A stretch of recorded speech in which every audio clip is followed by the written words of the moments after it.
Hey guys, so this video is about factoring trinomials magic method. This would have been section 5.3 in 094. So these are the ones where we've done our GCF. We have three terms. The leading coefficient isn't 1. Squares on the ends we're going to see in 5.4 in the next video, but it doesn't have squares on the ends, so it doesn't lead with 1, doesn't have squares. That means we're in 5.3 magic method. And so here's some examples of that. So our first thing we want to do is look for GCF always. And in this case, I can't do anything with the letters, but everything's even, so I can take a 2 out front. So that's going to leave me 7x squared, 13xy, minus 2y squared. So from there, what we do with magic method is we go the first number times the last number. So 7 times negative 2, negative 14. And then we ask what multiplies to be negative 14, adds to be 13. So a lot like what we did in 5.2, except we have to account for the 7. So this is going to be 14 and negative 1. So then here's kind of the magical part. We go ahead, we set up our parentheses, and we throw in a 7x, and then we throw in an extra 7 with the x. So right now I have an extra 7 running around, and what's going to happen is it's going to divide out at our next line before we even finish this one. And we take our numbers, our 14 and our negative 1 that we got from multiplying the first times the last and adding to the middle. And that gives us a plus 14 and a minus 1. So then here's a little magical step. We just take wherever it's convenient to divide out the fake 7, which 7 goes into both of these. It doesn't go into the 1s, that's why I'm picking this side. And we just divide out the fake 7. And then we get this, and this would be our answer, and it's all good. So if you learned that horrible guess and check method in high school, this is so much easier once you get it down, way more efficient. And so again, just to recap, GCF first, and then went 7 times negative 2, got the negative 14, and then asked what numbers multiplied to negative 14, add to be 13, so that's how I got the 14 and the negative 1. Excuse me, I just noticed an error. I should have y's all right through there. I forgot the y's on the other end. So then once we had these numbers, we just set up our parentheses with the 7x and then a fake 7x, and we don't forget the y's on the end like I did.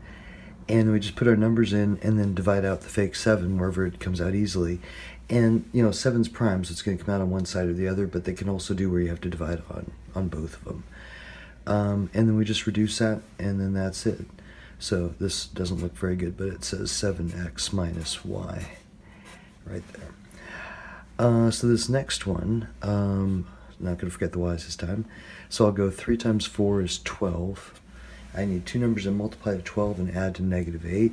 So that sounds like negative 2 and negative 6. So then I set up my parentheses. I have a 3x, and we'll throw the y in there, and a 3x and our other y. And then it's just going to be minus 2y and minus 6. So I have an extra 3 floating around, so it looks like it would work out pretty good on this side. That's because 3 goes into 3 and 6, where it wouldn't go into the 2. And we got 3x minus 2y and x minus 2y. This one, it looks terrible, and so we have 20 times 30, and that's negative 30, so it'd be negative 600. And who wants to make a list of negative 600? So instead, I'm going to try to be sneaky with this, and I'm going to think of it, instead of multiplying that up, nope, I'm just going to think of it as 20 and negative 30. And then I'm going to break them down a little bit, so 20 could be like 4 times 5, 30 could be like 5 times 6. And it could be that I need to break the 6 to a 2 and a 3, or I could maybe need to break up the 4, but I'll just try it from here. So I need two numbers that multiply to be this negative 600 that I don't want to think too hard about, and that add to be 1, which means they're 1 apart. So kind of looking at what makes up 600, and again, I might have to go further. This time I'm not going to, but it could happen. I need two numbers that are 1 apart, multiply from these, and if you just look, there's 5 times 5, so there's 25. 4 times 6, there's 24.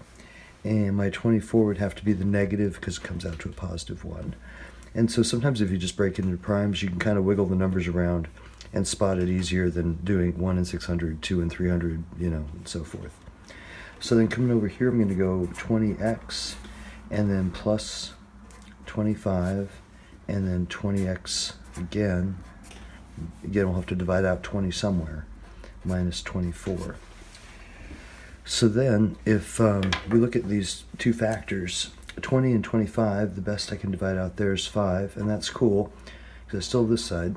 So 20 and 24, best I can divide out there is 4. 5 times 4, that's the fake 20 that I have floating around.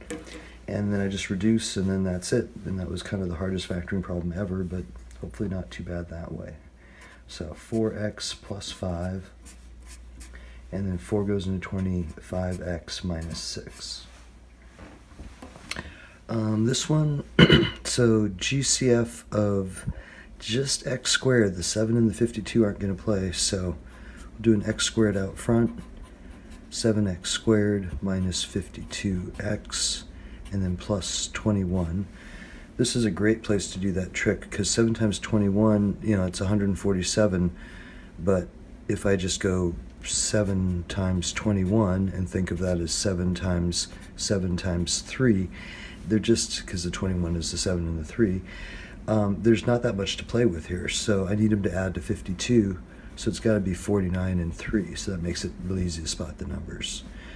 So here I can go x squared, 7x, it's going to be minus 49, and 7x minus 3. And then right here I can divide out the fake 7. That'll leave me x squared, x minus 7, and 7x minus 3. Okay, and these next 4 are the matched problems I'd have you guys try in class. So here's 6 times negative 3, negative 18. So we need to multiply to negative 18 and then be 7 apart. So that's going to be a 9 and a 2, and the 9s are negative. So we got 6x minus 9y and 6x minus 2y. So we got to divide a 6 somewhere. Looks like 3 is convenient here and 2 is convenient there. And that's going to go 2x minus 3y, and then 2 goes in 3x minus, the 2's would cancel, leaving just an invisible 1y. This one, there is a GCF this time. 7 does go into 98. So we can go 7 into 21 would be 3x squared, and then 7 into 98 will be 14x, and 7 into 77 will be 11. So now the 7's just going to come down in front. We're going to have 3x, 3x, and we come up and go 3 times 11, that's going to be 33. So it multiplies 33 and adds to be 14, pretty much the same 3 and 11. So we just drop those in, and then we'll divide out the fake 3 right there, and that leaves us x plus 1 and 3x plus 11. This one, let's see, I could take out an x squared, but that's about it. So 13x squared, 19x, and minus 14. So again, rather than figure out what 13 times 14 is, only to break it up again, and it's negative, so I'm looking for numbers that are 19 apart. So 13 times 14, I'm just going to think of it as 13 times 2 times 7. Two numbers that are 19 apart. Right here we got 26 and 7. So I make that 7 negative, that will give me my positive 19. So here x squared, 13x plus 26, and 13x minus 7. Just divide the 13 right there, x squared, x plus 2, and then right here 13x minus 7. And the last one for 5-3, 8, 6, and 35. 35 is 5 times 7. Doesn't work with the 8 or the 6. But everything does have just an R kind of sitting there, so let's get that out front.